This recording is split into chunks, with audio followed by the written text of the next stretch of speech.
నిజామాబాద్ నగరంలో మానవీయ ఘటన చోటు చేసుకుంది. సొంత అన్నదమ్ములే తనని తీసుకొచ్చి బయట వేసిన ఘటన వెలుగు చూసింది. నేను 1979లో కండక్టర్గా అపాయింట్మెంట్ అయినా, 2014లో రిటైర్మెంట్ అయినా, 2021లో మా భార్య చనిపోయింది. జూలైలో నాకు పక్షవాతం వచ్చింది. బిడ్డల్ని చదివించిన పెళ్లి చేసినావా?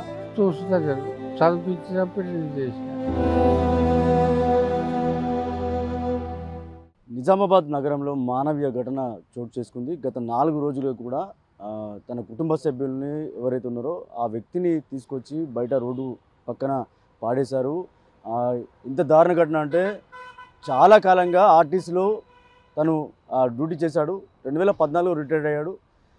మానసిక స్థితి బాగాలేదు, లేదా ఏదైతే పక్షవాతం వచ్చి ఇబ్బంది పడుతున్న నేపథ్యంలో గత 4 రోజుల క్రితం సొంత అన్నదమ్ములే తనని తీసుకొచ్చి బయట వేసిన ఘటన వెలుగు చూసింది. గత 4 రోజుల నుంచి కూడా ఇక్కడ దీనగాథ ఏదైతే తన పరిస్థితి చూడొచ్చు, ఎంత అధ్వానంగా ఉందో చూడొచ్చు. గత 4 రోజులుగా నిన్న రాత్రి కూడా భారీ ఎత్తున ఉరుములతో కూర్చిన వర్షం కురిచింది. కానీ ఇంత దారుణ ఘటన చోటు చేసుకుంది. తన అన్నదమ్ములు కావచ్చు, తన కూతురు కావచ్చు. ఒక కూతురు మానసిక స్థితి బాగాలేదు. ఇంకో కూతురు సుచిత్ర, హైదరాబాద్లోని సుచిత్ర ఉంటుంది. దానికి సంబంధించిన వాళ్ళకు కూడా కాల్ చేసినప్పుడు కూడా మాకు సంబంధం లేదంటూ కూడా చెప్పారు. ఒకసారి తనతో మాట్లాడించే ప్రయత్నం, తన పేరేంది, తను ఎక్కడ ఉంటాడో, తన పరిస్థితి ఏందో ఒకసారి మాట్లాడించే ప్రయత్నం.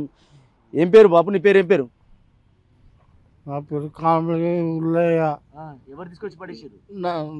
నేను 1979లో కండక్టర్గా అపాయింట్మెంట్ అయినా, 2014లో రిటైర్మెంట్ అయినా.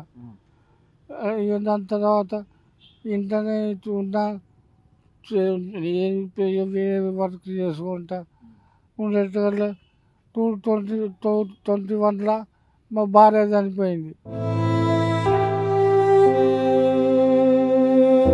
మేలో చచ్చిపోతే జూలైలో నాకు పక్షవాతం వచ్చింది. పక్షవాతంతో జ్ఞాపకపడ్డా.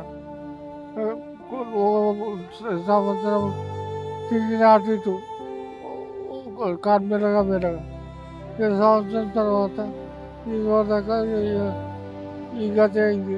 పట్టుకుంటే లేస్తలేదు.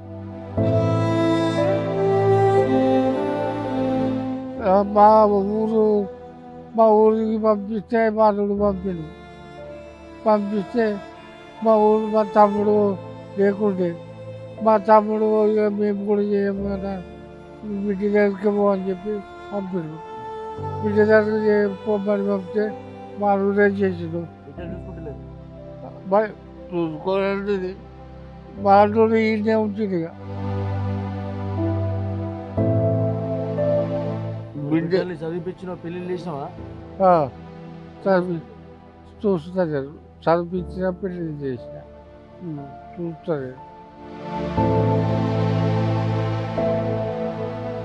ఇద్దరు బిడ్డలు, ఒక కొడుకు. కొడుకు ఏదో మానసిక స్థితి బాగాలేక తను చనిపోయాడు. ఇద్దరు బిడ్డలు ఉన్నప్పుడు కూడా ఒక బిడ్డే మానసిక స్థితి బాగాలేదు. తను నిజామాబాద్లో ఉంటుంది. కానీ ఇంకొక కూతురు కూడా హైదరాబాద్ సుచిత్రలో ఉంటుంది. తను కాల్ చేసినప్పుడు కూడా పట్టించుకోవట్లేదు. కానీ నిజామాబాద్లో ఇలాంటి ఘటనలకు సంబంధించి ఇలాంటి ఇష్యూస్ ఏవే ఉన్నా కూడా వెంటనే స్పందిస్తారు ఇందిరు యువత స్వచ్ఛంద సంస్థ. ఇప్పుడు వాళ్ళు కూడా గతంలో కూడా మనం ఇలాంటి వార్తలు చాలా ఇచ్చాం. ఇందిరు యువత స్వచ్ఛంద సంస్థ ఏదైతుందో వాళ్ళు ఏదైతే అనాథ శవాలకి అంత్యక్రియలు చేయడం కానీ ఇలాంటి విషయాల్లో వెంటనే స్పందిస్తారు. వాళ్ళు ఉన్నారు ప్రజెంట్. వాళ్ళు ఒకసారి మాట్లాడించే ప్రయత్నం. ఎట్లా తెలిసింది మీకు, అసలు ఏం జరిగింది, ఈయన పరిస్థితి ఏంది సార్? సో 4 రోజుల క్రితం నుంచి ఇక్కడ వాళ్ళ కుటుంబ సభ్యులు వచ్చేసి వదిలేసి వెళ్ళారు అనేసి మున్సిపాలిటీ వాళ్ళు ఈరోజు ఉదయం కాల్ చేయడం జరిగింది. మార్నింగ్ 6 o'clockకే మేము లొకేషన్కి రావడంతో రాత్రి కూడా చాలా వర్షం పడింది. వర్షంలోనే అతను నానిపోయి ఉన్నాడు. తర్వాత అక్కడే మలమూత్రాల్లో కూడా కొట్టుమిట్టాడుతున్నాడు. ఇమీడియట్లీ కూడా ఆయన అన్ని వివరాలు అడిగి తెలుసుకోగా ఇక్కడే చిన్న కూతురు నిజామాబాద్ ఎల్లమ్మగుట్టలో ఉంటుంది. సో ఆమె ఆరోగ్య పరిస్థితి కూడా మంచిగా లేదు. అల్లుడికి ఫోన్ చేయగానే ఇమీడియట్లీ కూడా అతను ఇక్కడికి రావడం జరిగింది. సో ఆయన వచ్చిన తర్వాత అన్ని అడ్రస్లు మేము తెలుసుకున్న తర్వాత సో ప్రస్తుతం అతన్ని అయితే ఇక్కడ ఉన్నటువంటి స్త్రీ శిశు సంక్షేమ వయోవృద్ధుల శాఖ పీడీ మేడం కాల్ చేయడం జరిగింది. సో మేడం కూడా ఇమీడియట్లీ కూడా రెస్పాండ్ అయ్యారు, సానుకూలంగా స్పందించారు. మరి ఆయన ఎవరు చూసుకోలేనటువంటి పరిస్థితుల్లో రాంపూర్లో ఉన్నటువంటి ప్రభుత్వ అనాథ వృద్ధాశ్రమానికి తరలించడానికి కూడా మేడం అక్కడ ఉన్నటువంటి వాళ్ళతో మాట్లాడింది. సఖీ కేంద్ర టీం కూడా ఇక్కడికి వచ్చారు. ఇప్పుడు సఖీ కేంద్ర వెహికల్లో ప్రస్తుతం అతన్ని అయితే అక్కడికి షిఫ్ట్ చేయడం జరుగుతూ ఉంది.